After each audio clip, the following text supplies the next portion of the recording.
चलिए हम आपको लेके चलते हैं उस जगह पे जहाँ से एक बेटी ने अपना एक कदम बढ़ाया और पूरे इंडिया में अपना नाम रोशन कर दिया।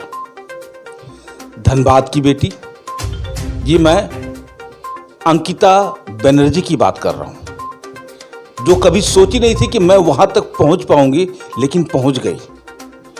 कैसे पहुँची, इसके पीछे इसने कितना मेहनत किया, कितना परिश्रम किया, मैं आपको रूबरू दिखाऊंगा अपने चैनल के माध्यम से अपने दर्शक को। और शायद हमारी धनबाद की बेटी और झारखंड की बेटी इसे गौर से देखें और समझें और जानने का प्रयास करें कि हमें भी आगे बढ़ना है तो उतना ही जोश, हिम्मत और हौसला रखना होगा आगे बढ़ने के लिए, वरना धनबाद से लेकर के दिल्ली तक का सफ़र बिल्कुल आसान नहीं है। ये है धनबाद की बेटी। मैं अंकिता बनर्जी से आपको रूबरू कराऊं।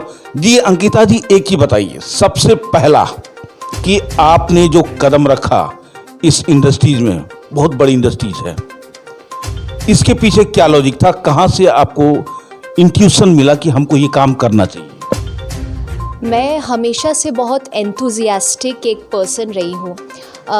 मेरा डांस में बहुत पैशन था, मेरे को पढ़ाने में भी बहुत अच्छा लगता था। मैं खुद का speech, the way to deal with public speaking classes, ये सब करना, खुद को स्टेज प्रेजेंट करना, ये मेरे को हमेशा से अच्छा रहा।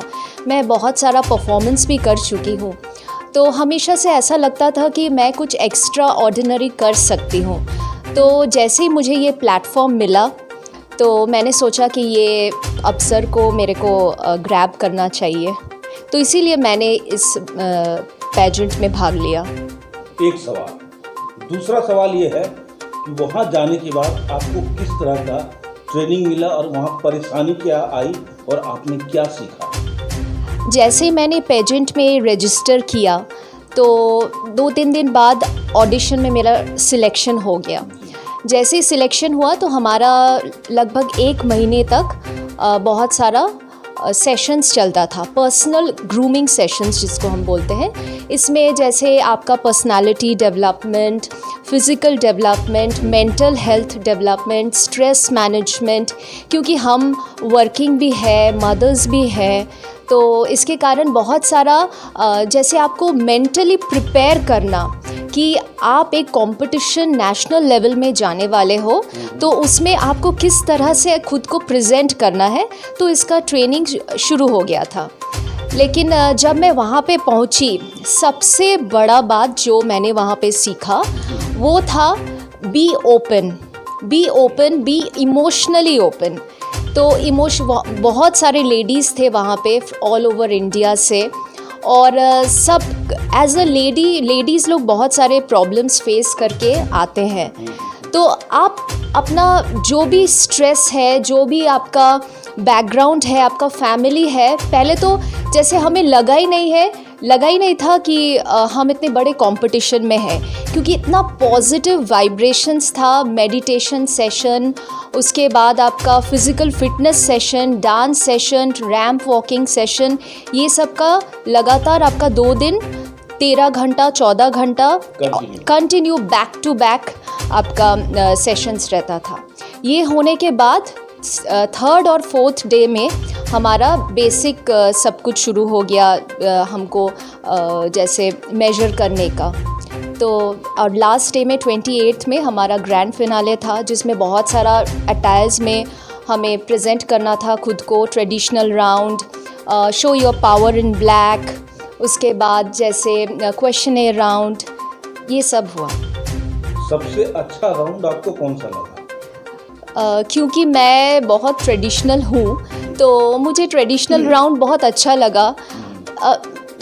उसके बाद में आप कह सकते हैं कि मुझे सब राउंड्स ही बहुत अच्छे लगे। मेरा क्वेश्चनर राउंड भी बहुत अच्छा रहा, और डांस का सेशन था वो भी बहुत अच्छा था। मतलब overall it was very good. मैं एक छोटा सा सवाल पूछता हूँ कि डांस में आपने क्या परफॉर्म किया, कौन सा ट्रेडिशनल में क्या था? वो एक भांगड़ा डांस था, ग्रुप डांस था, लेकिन बहुत अच्छा एक्सपीरियंस रहा, क्योंकि मैंने कभी भांगड़ा किया नहीं था, क्योंकि मैं क्लासिकल डांसर हूँ, लेकिन overall it was very good. Right.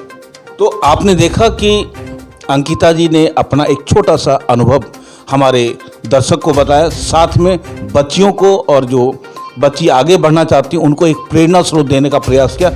एक दूसरा सवाल है कि जब वो वहाँ पे पहुंचे, अब इनका दरवाज़ा खुल गया है। कहता है कि काफ़ी मेहनत करने के बाद ही आपको वो मुकाम हासिल होगा, अन्यथा नहीं होने वाला है। और बहुत सारी समस्या को आप झेलते हुए आगे बढ़िए। अगर जहां आप टूट गए वहीं आप रह गए, वहीं ख़त्म हो गया आपका, यानी कि वहाँ का लाइफ आपका एम्बिशन से लेके लाइफ तक सब खत्म। लेकिन अंकिता जी में उतना एनर्जी भरा हुआ था कि शायद धनबाद से उड़ी और सीधा दिल्ली तक पहुँच गई। अब आते हैं जरा, इनका एक सवाल है कि अब आपका जो प्लेटफॉर्म है काफ़ी एक्सपेंड कर गया है, अब उसमें किस तरह का अपॉर्चुनिटी का इंतज़ार कर रही है? अगर मुझे कहीं भी अपॉर्चुनिटी मिला तो मैं ज़रूर उसमें क्या करना चाहूँगी, चाहे वो फिल्म हो या सीरीज़ हो, कोई सीरियल हो या कोई प्लेटफॉर्म हो, टेलीविज़न प्लेटफॉर्म, मैं ज़रूर करना चाहूँगी। एक और सवाल है, हार्ड है, फिल्म या टेलीविज़न या एड या जो भी है, उसमें किस तरह का कैरेक्टर आपको पसंद आएगा? ऑब्वियसली मैं मेन कैरेक्टर करना चाहूँगी। तो हर लड़की के मन में एक ख्वाहिश रहता है कि मैं हीरोइन बनूं। अच्छा, एक ही बताइए, आप बचपन से लेके अभी तक फिल्म इंडस्ट्रीज में किस हीरोइन को सबसे ज़्यादा लाइक करते हैं? क्योंकि सबको ही मेरे को कॉम्प्लीमेंट देते हैं कि कि आपका आँख एकदम ऐश्वर्या राय जैसा है, तो मैं अब ऑफ कोर्स ऐश्वर्या राय जैसे होना चाहती हूँ। चलिए, तो इनका सपना शायद अब साकार होने के कगार पे है, यानी कि बस एक दरवाज़ा, एक घंटी बजना है और फिर अंकिता जी आपको पर्दे पे नजर आएंगी। ये एक छोटा सा इंटरव्यू, बड़ा एक्सक्लूसिव इंटरव्यू, हम अपने बच्चे और बच्चियों को ये बताना चाहते हैं कि अगर आपको आगे बढ़ना है तो आपके अंदर सबसे पहले आग पैदा कीजिए और हौसला को इतना उड़ान दीजिए कि वहाँ से आप दूर नहीं, उसके करीब जा कर के पहुँच जाएं और उसे हासिल कर पाएं।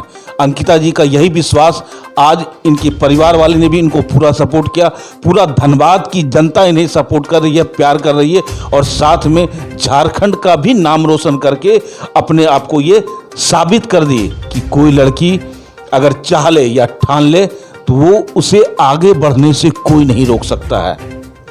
तो अंकिता जी, अब रामनवमी का समय आ गया है, being a your traditional girl now, क्या संदेश देंगे हमारे धनबाद वासी, झारखंड वासी और पूरे हिंदुस्तान को? देखिए, हम सब में कुछ ना कुछ स्पेशल होता है। एज अ लेडी हम सब में कुछ ना कुछ गुण होते हैं जो छुपा रह जाता है, जिसे हम समझ नहीं पाते हैं या फैमिली प्रेशर के वजह से हम इतना बिज़ी हो जाते हैं कि हम खुद पे ध्यान नहीं देते हैं। तो सबसे इम्पॉर्टेंट बात है सेल्फ लव। जब तक आप खुद को अपनी जो आपका जो पसंदीदा चीज़ है, अगर आप उसको अच्छे से इंस्पायर नहीं करेंगे, खुद को इंस्पायर और मोटिवेट नहीं करेंगे तो मुश्किल है। लेकिन मेरा ये विश्वास है कि अगर आप मैनिफेस्ट करें कि आपको उस जगह तक पहुंचना है तो आप ज़रूर पहुंचिएगा, क्योंकि मैंने ये खुद अपने लाइफ में एक्सपीरियंस किया है। तो एक जाते जाते एक सवाल है कि अक्सर जो भी बच्ची का शादी हो जाता है तो वो अपने शरीर पे ध्यान देना छोड़ देती हैं, फिटनेस तो दूर की बात है, उनके लिए क्या संदेश है? देखिए, ये तो जी ये तो होता ही है, हम तो देखते हैं ऐसा। लेकिन अगर आप एज अ फीमेल आप खुद का ध्यान पहले ना रखें तो आप दूसरे का ध्यान कैसे रख पाइएगा? तो पहले सेल्फ केयर और सेल्फ लव करना सीखिए, तभी आप आगे जा पाइएगा और दूसरे का भी ख्याल अच्छे से रख पाइएगा। बहुत बहुत धन्यवाद आपका। तो अंकिता जी ने कहा कि सेहत सबसे पहले ज़रूरी है, वो सिर्फ लेडीज़ के लिए नहीं, शायद जेंट्स के लिए भी ज़रूरी है, क्योंकि जब तक आप खुद पे ख्याल नहीं रखिएगा तो दूसरे का ख्याल कहाँ रखिएगा। और रामनवमी यानी कि हनुमान जी का जयंती जो है, हनुमान जी सबसे पहले अपने सेहत का ही ख्याल रखते थे। तो ये प्रेरणा इस बात का गवाह है कि सबसे पहले आप अपना सेहत का ख्याल रखिए, उसके बाद राम जी का झंडा लेके आगे बढ़िए। रामनवमी की हार्दिक बधाई अंकिता जी की तरफ से आप सभी धनबाद वासी और झारखंड वासियों को। आप देख रहे हैं सब पर नज़र। धन्यवाद।